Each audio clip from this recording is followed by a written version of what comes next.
अस्सलाम वालेकुम नाज़रीन, उम्मीद है कि आप लोग खैरियत से होंगे। नाज़रीन, आज हम सानेहा सियालकोट का जिक्र करेंगे, लेकिन उससे पहले हम ये जानने की कोशिश करेंगे कि एक इस्लामी माशरे में, एक इस्लामी रियासत में एक इंसान की जान की कदर व कीमत क्या है। हज़रत उमर रज़ी अल्लाह तआला अन्हो का दौर था। इस्लामी लश्कर फतूहात हासिल करता हुआ एक ऐसे मुकाम पे पहुंचा कि आगे नहर आ गई। नहर की गहराई से कोई वाकिफ़ नहीं था, इसलिए एक मुकामी शख्स को तलाश किया गया और कमांडर ने उसे नहर में कूद जाने का हुक्म दिया ताकि लश्कर को पता चले नहर की गहराई क्या है। वो शख्स कमांडर के हुक्म पे इनकार ना कर सका। ये सर्दियों का मौसम था, पानी यख ठंडा था। वो नहर में कूद गया। जैसे ही वो पार पहुंचा वो मर गया। हज़रत उमर रज़ी अल्लाह तआला अन्हो को इस बारे में इल्म हुआ तो उन्होंने कमांडर को वापस मदीना बुलाया और इस बारे में बासपुरस की। कमांडर ने कहा कि हमने उस शख्स को कसदन नहीं मारा, हम तो नहर की गहराई से वाकिफ़ नहीं थे, इसलिए उसे नहर में उतारा था।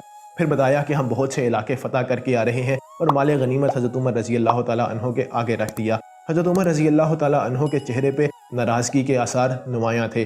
उन्होंने कमांडर को कहा कि इस माल से अजीज़ मुझे एक इंसान की जान है। फिर उन्होंने कमांडर को हुक्म दिया कि वो उसकी दियत अदा करे और फिर उसे अपनी नज़रों से दूर जाने का हुक्म दे दिया। फिर एक दफ़ा हज़रत उमर रज़ी अल्लाह तआला अन्हो के दौर में एक नौजवान बच्चे के कत्ल का मुकदमा पेश आया। वाक़या कुछ यूँ था कि उस लड़के की माँ के कुछ मर्दों के साथ नाजायज़ ताल्लुकात थे। उस बच्चे ने अपनी माँ को उन मर्दों के साथ देख लिया। अब उनको डर लगा कि कहीं ये बच्चा अपना मुंह ना खोल दे, इसलिए उन सब ने मिलकर उस बच्चे को कत्ल कर दिया और शहर से बाहर एक कुएं में फेंक दिया। और फिर माँ काजी के पास गई और अपने बच्चे की गुमशुदगी का मुकदमा दायर कर दिया। जब उस बच्चे की तलाश शुरू की गई तो उसकी लाश मिल गई और तहकीकात हुई तो पता चल गया कि उसकी माँ ने कुछ मर्दों के साथ मिलकर उसको कत्ल किया है। इन लोगों की तादाद तकरीबन 6 या 7 थी। हज़रत उमर रज़ी अल्लाह तआला अन्हो के पास मुकदमा भेजा गया और उनके फैसले का इंतज़ार किया जा रहा था। हज़रत उमर रज़ी अल्लाह तआला अन्हो ने उन सब लोगों को कत्ल करने का हुक्म जारी कर दिया और फिर कहा कि अगर इस बच्चे के कत्ल में पूरा सना यमन भी शामिल होता तो मैं सबको कत्ल करने का हुक्म दे देता। नाज़रीन, वो बताना चाह रहे थे कि एक जान के लिए अगर 6-7 लोगों को कत्ल करना पड़े या सैकड़ों लोगों को भी कत्ल करना पड़े तो फिर भी वो इससे दरेग ना करते। अब आते हैं सानेहा सियालकोट की तरफ।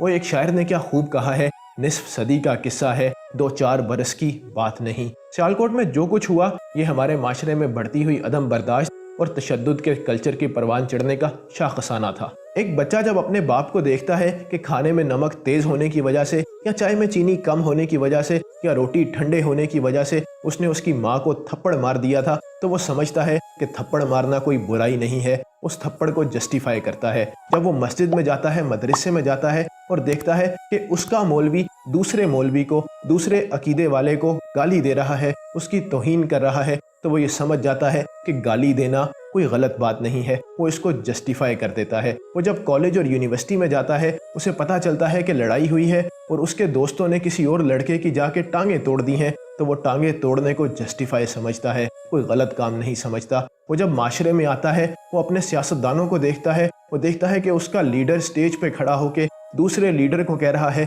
कि मैं तुम्हारी पतलूनें गिली कर दूंगा, तुम्हारी शलवारें उतार दूंगा, तुम्हें सड़कों पे घसीटूंगा, तो वो समझता है कि चौकों चौराहों में लोगों की इज्जतें उछालना कोई गलत बात नहीं है, ये जस्टिफाइड है। ऐसा नौजवान, माशरे की ऐसी प्रोडक्ट, आप उससे क्या तवक्को करते हैं कि वो क्या करेगा? क्या वो नहीं करेगा जो उसने सियालकोट में किया है? नाज़रीन, सियालकोट में जो हुआ है ये हमारे माशरे की इज्तमाई कारकर्दगी पे सवालिया निशान है। इसके साथ साथ ये हमारे रियासती इदारों का भी फेलियर है। पुलिस की बात करें तो पुलिस की जिम्मेदारी तो ये होनी चाहिए थी कि वो माशरे में बसने वाले लोगों की हिफाजत करे, लेकिन पूरा माशरा इस बात पे कायल है कि पुलिस चोरों और डाकुओं की हिफाजत करती है। अब बात करें जुडिशरी की, अदालत की, काजी की, जिनका काम इंसाफ देना था, वो क्या कर रहे हैं? वो अस्पतालों के दौरे कर रहे हैं, वो डैम बना रहे हैं, वो स्कूलों के इंतजामात का जायजा ले रहे हैं, लेकिन जो काम उनका था इंसाफ देना, वो इंसाफ नहीं दे रहे। अखबार कत्ल के और रेप के केसेस से भरे पड़े हैं, लेकिन किसी को सजा नहीं मिलती। वो इस्लामाबाद की लड़की नूर मुकद्दम, उसका कातिल अदालत में खड़े होकर कह रहा है कि मैंने कत्ल किया है, लेकिन जज के कलम से उसके लिए सजा नहीं निकल रही। मॉडल टाउन में किसको इंसाफ मिला? सानेहा साहिवाल में किसको इंसाफ मिला? वो लड़का सलाहुद्दीन जो पुलिस कस्टडी में मारा गया था, उसको भी इंसाफ नहीं मिला। यही सियालकोट शहर था, 10-15 साल पहले का वाकया है कि 2 भाइयों को इसी तरह के एक मॉब ने मार दिया था, लेकिन उधर भी किसी को इंसाफ नहीं मिला। जब अदालतें इंसाफ नहीं देंगी तो फिर इसी तरह लोग चौकों और चौराहों में फैसले करते रहेंगे। ریاست کو چاہیے کہ جتنی جلدی ہو سکے اپنے اداروں پہ لوگوں کا اعتماد بحال کرے، کہ جس کی لاٹھی اس کی بھینس والا کلچر ختم ہونا چاہیے۔ ہماری مشرقی تہذیب تو اپنی روایات، رواداری، وزاداری اور برداشت کی وجہ سے مشہور تھی۔ یہ عدم برداشت کا کلچر کہاں سے آ گیا اور کیسے اتنا پروان چڑھ گیا؟ وہ ایک شاعر نے کیا خوب کہا ہے، ثنا خوان تقدیس سے مشرق کو لاؤ، ثنا خوان تقدیس سے مشرق کہاں ہے۔ ہمارے معاشرے کو جتنی جلدی ہو سکے اس عدم برداشت کے کلچر سے جان چھڑوانا پڑے گی، اور ریاست کو اپنے اوپر اعتماد کو جتنی جلدی ہو سکے دوبارہ بحال کرنا پڑے گا اور لوگوں کو انصاف دلوانا پڑے گا۔ امید ہے کہ اس طرح کے واقعات دوبارہ کبھی نہ ہوں۔ مجھے دیجیے اجازت، اگلے واقعے تک کے لیے اللہ حافظ۔